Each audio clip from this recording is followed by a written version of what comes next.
బస్తీ పరిధిలోని బషరత్ నగర్లో సైఫ్ బిన్ ఆసిఫ్ మరికొందరు కత్తితో దాడి చేయడంతో సయ్యద్ అర్ఫత్ అనే వ్యక్తి గాయపడ్డాడు.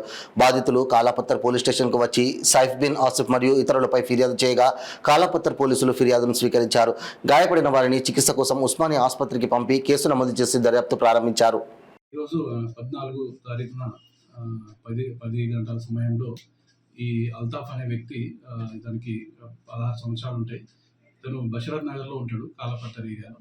అతను వాళ్ళ అమ్మమ్మ ఇంటి నుంచి అదే గల్లీలో ఉన్న తన ఇంటికి నడుచుకుంటూ వెళ్తుంటే ఈ దారి మధ్యలో ఈ పత్తర్ ఘాటి దగ్గర బషరత్ నగర్లోనే ఈ సైఫ్ మరియు అతని 2-3 ఫ్రెండ్స్ ఇతనితో ఆర్గ్యుమెంట్ పెట్టుకొని ఇతన్ని మీద చేయి వేయడం జరుగుతుంది, చేయి చేసుకోవడం జరుగుతుంది.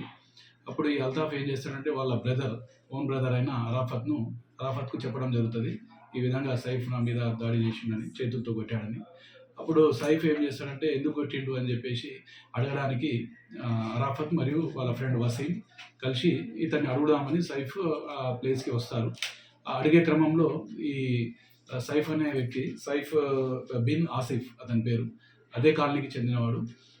అతను ఏం చేస్తాడంటే అక్కడే ఇల్లు ఉంటుంది, ఆ ఇంటి నుంచి ఒక షార్ప్ వెపన్, నైఫ్ లాంటిది తీసుకొచ్చి ఈ అరాఫత్ మీద దాడి చేయడం జరుగుతుంది. ఆ దాడిలో ఇతనికి మెడ పైన ఇంజూరీ అయింది.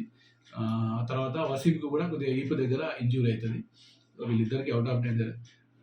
సో దీంట్లో మేము ఇమీడియట్గా కంప్లైంట్ రాగానే విక్టిమ్ ఇంజూరీస్ని హాస్పిటల్ షిఫ్ట్ చేసి పంపించి ఇమీడియట్గా కంప్లైంట్ తీసుకుని 307 ఎఫ్ఐఆర్ చేసినాము. ఇప్పుడు అక్యూజ్లను కూడా పట్టుకోవడానికి టీమ్స్ మేము బయట ఉన్నాం. ఆల్రెడీ మా టీమ్స్ అన్ని బయట సెర్చింగ్లో ఉన్నాయి. వాళ్ళని ఇమీడియట్గా పట్టుకొని అరెస్ట్ చేస్తున్నాం. ఓకే.